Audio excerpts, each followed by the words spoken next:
حدیث نمبر 70 ہے، شادی نہ کرنا رہبانیت ہے۔ عن سعد بن ابی وقاص قال لما كان من امر عثمان بن مظعون الذي كان من ترك النساء بعث اليه رسول الله صلى الله عليه وسلم فقال يا عثمان اني لم اؤمر بالرهبانيه ارغبت عن سنتي؟ قال لا يا رسول الله.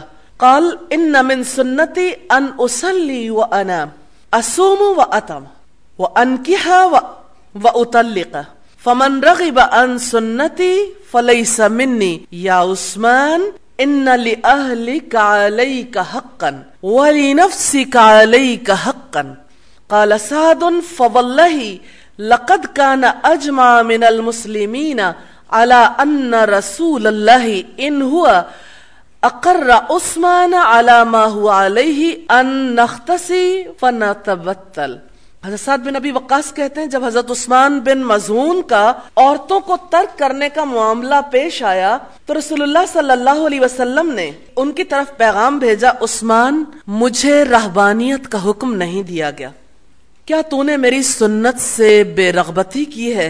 انہوں نے کہا نہیں اے اللہ کے رسول، آپ نے فرمایا میرا طریقہ یہ ہے کہ میں نماز بھی پڑھتا ہوں اور سوتا بھی ہوں، میں روزہ بھی رکھتا ہوں اور افطار بھی کرتا ہوں اور عورتوں سے نکاح بھی کرتا ہوں اور طلاق بھی دیتا ہوں، جس نے میری سنت سے منہ موڑا وہ مجھ سے نہیں ہے۔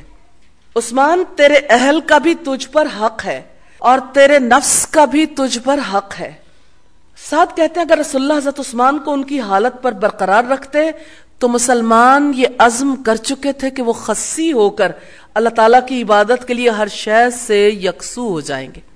شادی نہ کرنا رہبانیت ہے، دنیا اور اس کی نعمتیں ترک کرنے کی اسلام میں کوئی اجازت نہیں۔ اسلام میں رہبانیت کے لیے کوئی گنجائش نہیں ہے۔ نبی صلی اللہ علیہ وسلم نے نکاح بھی کیے، راتوں میں رب کے آگے قیام بھی کیا، دن میں روزے بھی رکھے، لیکن آپ نے نہ تو ساری رات قیام کیا نہ ساری زندگی روزے رکھے۔ اس لحاظ سے آپ صلی اللہ علیہ وسلم کی زندگی میں ہمارے لیے بہترین نمونہ ہے۔